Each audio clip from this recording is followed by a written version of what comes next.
Salut tout le monde, bienvenue sur ma chaîne, bienvenue sur la chaîne d'Ezekiel For Real, your favorite doll, la plus mignonne des mignons, la plus pimpante des pimpantes. Il n'y a pas mon 2, il n'y a jamais mon 3.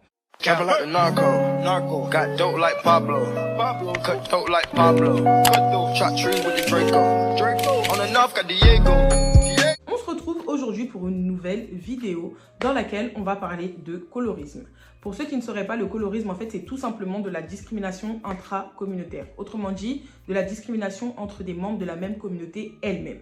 Par exemple, moi, Ezekiel, je me permets d'être discriminante envers des membres de ma communauté, donc des personnes noires, parce que j'aurais jugé que leur couleur de peau serait trop foncée et que la mienne vaut plus que la leur. Voilà. Ou encore que la mienne est plus jolie que la leur. Avant que la vidéo ne commence, n'oubliez pas de vous abonner, de liker, de partager, d'activer la cloche des notifications et de laisser un commentaire si elle vous a plu.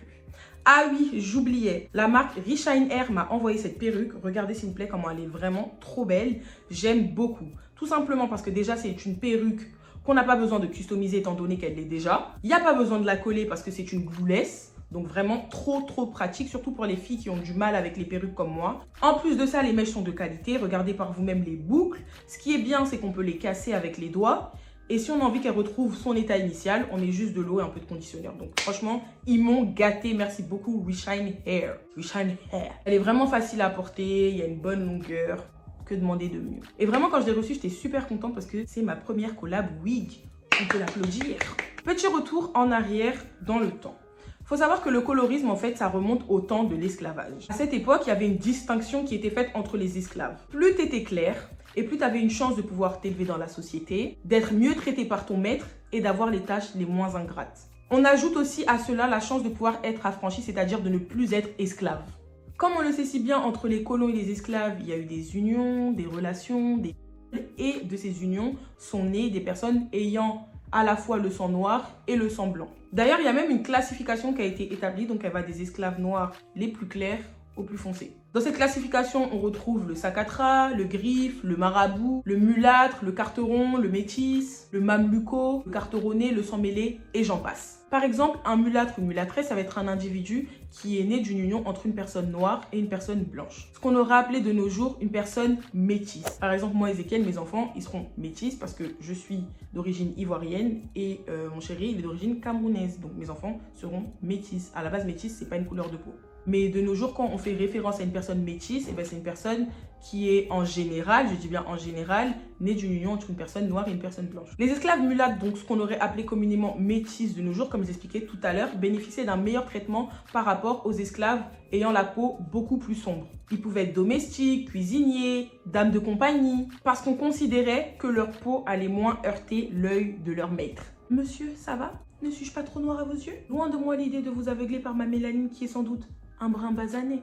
Pour faire court, moins t'avais du sang noir et mieux c'était pour toi. Par contre, mon gars, si t'étais dark skin, crois-moi que t'allais être au charbon, sous le soleil, dans les champs, supplément fouet et chicotte. Je précise, dans d'atroces conditions. Et c'est ce qui a d'ailleurs alimenté l'idée selon laquelle les personnes noires foncées de peau sont des personnes résistantes et fortes physiquement. Parce que malgré les tâches qu'on leur donnait, ils parvenaient tout de même à les réaliser. Cette classification, pour ne pas dire cette hiérarchisation, avait tout simplement pour but d'éviter que les noirs ne fassent des alliances, des ligues ou qu'ils ne soient unis. T'es un esclave des champs. Tu travailles sous un soleil pétant. On te fouette, on te chicote. Et à côté de ça, tu vois ton semblable, ton frère noir, travailler dans la maison du maître, dans de bonnes conditions. Il est habillé comme le maître, ça te fout le seum. Tu te demandes pourquoi lui et pas toi. Et c'est le but, parce que toi, tu vas nourrir de la haine pour cette personne, étant donné que toi, tu souffres et que lui, il est dans la maison du maître, il souffre, mais à un degré minime. Quant à lui, il va se sentir supérieur à toi. Donc, ça crée de la haine, de la division, et c'est le but. Éviter que les noirs ne soient soudés. Les faits que je viens de citer sont lointains, mais malheureusement, ça perdure jusqu'à aujourd'hui. Par exemple, dans certains pays, on va discriminer les personnes étant plus foncées. Je ne sais pas si vous avez suivi l'élection de Miss Algérie 2019, mais celle qui a été élue, c'était une Miss qui venait du sud de l'Algérie. Donc, dans cette zone-là du pays, il faut savoir que les gens sont très mat de peau, voire même noirs.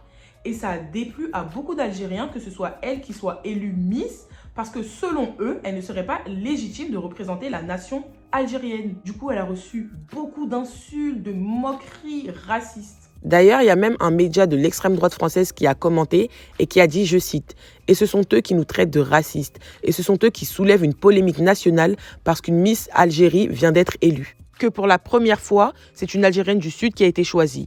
Et que pour la première fois, de nombreux Algériens estiment qu'elle est trop foncée de peau et qu'ils ne souhaitent pas être représentés par une Miss de couleur.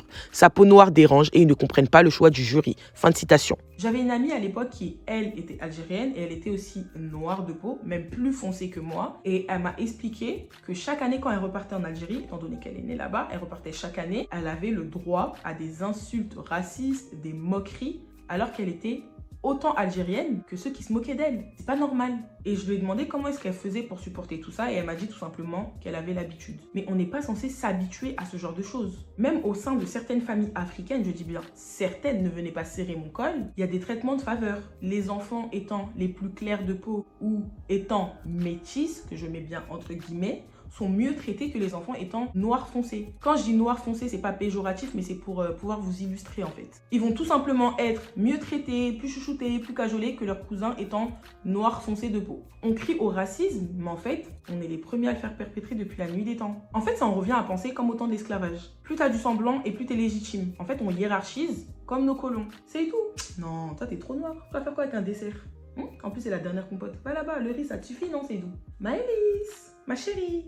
J'en prends ta compote. Viens. Ouais, t'as vu? C'est ma nièce, hein, elle est trop belle. Cheveux curly, tout ça. Yeux verts. Son papa, c'est un Français à 100%. T'as vu comme elle est belle? À partir du moment où t'en viens à penser comme ça, pour l'amour du ciel, reconnais que t'es complexé. Reconnais que t'as un problème. Et franchement, je suis la mieux placée pour savoir parce qu'il m'est arrivé plein de choses de ce style.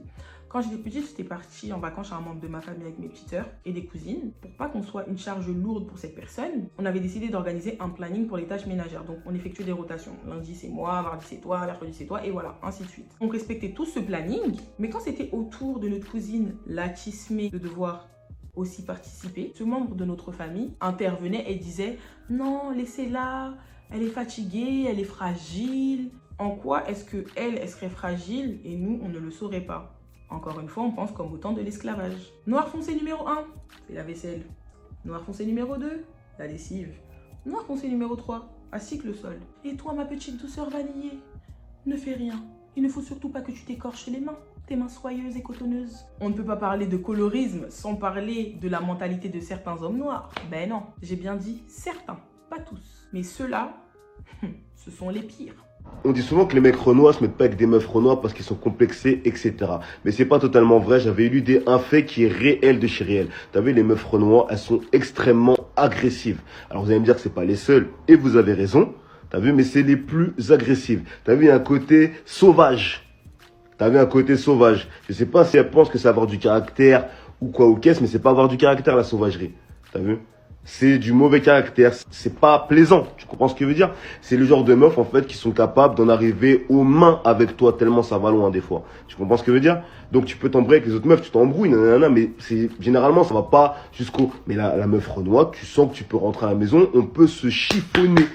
Tu comprends ce que je veux dire? Et c'est ça qu'on veut pas. Donc au-delà du côté complexe, au-delà, il y a le côté pratique aussi. T'as vu, on veut la tranquillité quand on rentre chez soi. Et une meuf agressive et sauvage, ça nous intéresse pas du tout. Les femmes noires ne sont pas ton style? C'est ok. Les goûts et les couleurs ne se discutent pas. D'ailleurs, même une femme noire peut ne pas être attirée par les hommes de sa communauté. Mais pourquoi venir nous dénigrer sur les réseaux sociaux? Pourquoi venir nous complexer, nous humilier? Est-ce nécessaire? Je ne suis pas ton style. Ok. Mais pourquoi venir nous dénigrer? Je comprends pas. Qu'est-ce que tu y gagnes à part nous rabaisser, nous complexer, nous humilier et décrédibiliser la communauté? C'est toi qui sais qu'elles sont sauvages, qu'elles sont agressives, qu'elles ne sont pas civilisées, qu'elles portent des faux cheveux et que tu les vois comme tes sœurs. D'accord, j'ai compris ça, j'ai compris. Mais de grâce, garde ça pour tes amis et toi. Nous, on n'a pas besoin de le savoir. Et puis quand tu dis tout ça, tu te bases sur quoi? Sur ton modèle maternel? Sur tes sœurs, sur tes cousines? Tu regardes quelle femme noire et puis tu te permets de dire tout ça. Parce qu'en fait, tu ne peux pas prendre les femmes noires qui sont dans ton entourage pour en faire une généralité. Par exemple, c'est un exemple. Si ta sœur est une sauvage qui hurle à tout bout de champ, qui crie, qui se comporte mal, est-ce que ça veut dire que toutes les femmes noires sont pareilles? Non, je ne pense pas. Toi, par exemple, tu dénigres les femmes noires, mais est-ce que ça veut dire que tous les hommes noirs dénigrent les femmes noires? Non. Ne fais pas du cas de ta sœur une généralité. J'imagine bien qu'il y a des Asiatiques qui ne sont pas forcément attirés par les femmes asiatiques, Mais c'est pas pour autant qu'on les entend sur les réseaux sociaux les dénigrer à tout bout de champ. J'imagine bien qu'il y a des hommes maghrébins qui ne sont pas forcément attirés par les femmes maghrébines, mais on ne les entend pas pour autant les critiquer sur les réseaux sociaux. Voyons, les femmes noires ne forcent pas les hommes noirs à les aimer, pas du tout.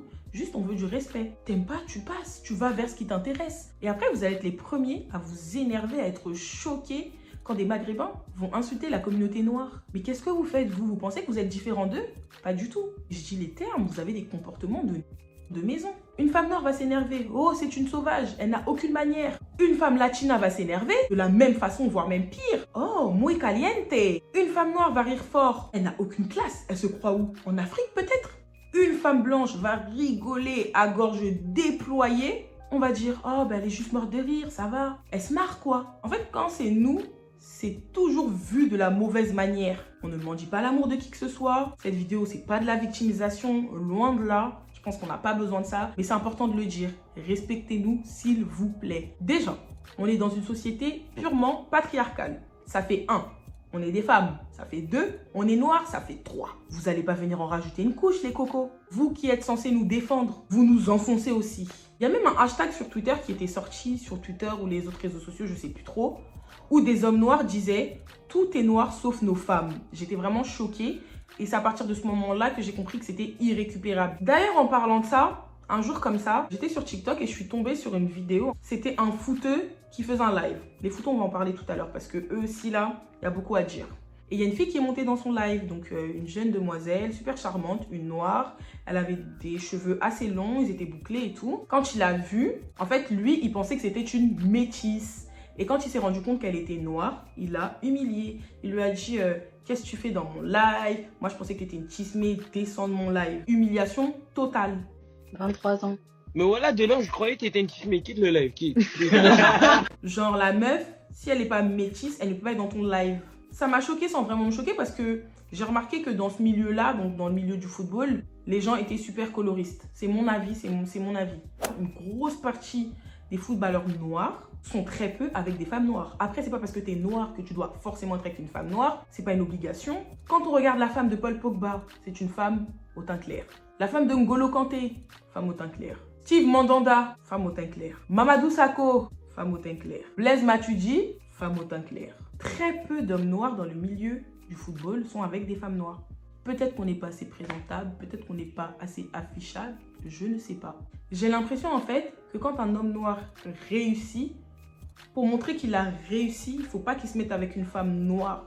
C'est mon opinion. Liberté d'expression, s'il vous plaît. J'ai aussi remarqué quand certains hommes noirs n'ont pas pour habitude de se mettre avec des femmes noires et qu'ils le font exceptionnellement, ils vont être très exigeants avec ces femmes-là. Alors, il faudra qu'elle soit soumise comme sa mère, qu'elle fasse à manger comme sa mère, qu'elle fasse la lessive comme sa mère, qu'elle fasse le ménage comme sa mère, le repassage, et nanani, et nanana, et nanana. Un tas d'exigences qu'il n'aurait pas eu avec d'autres femmes. Je tiens à préciser aussi que dans la communauté noire, il existe du colorisme envers les personnes les plus claires, mais c'est pas ce qui prédomine le plus, donc c'est pour ça que j'en ai pas parlé. Et moi, étant une personne foncée de peau, je parle de ce qui me concerne, mais il y a également du colorisme qui est fait envers les personnes les plus claires, ce que je ne cautionne pas aussi. Pour moi, toute sorte de colorisme n'a pas lieu d'être, tout simplement. Vous voyez Rihanna comme ça par exemple, elle est super claire de peau, et sur son île, la Barbade, les gens se moquaient d'elle parce qu'elle était claire et eux, ils étaient foncés de peau. Petit message à vous les coloristes. Gardez vos pensées négatives pour vous.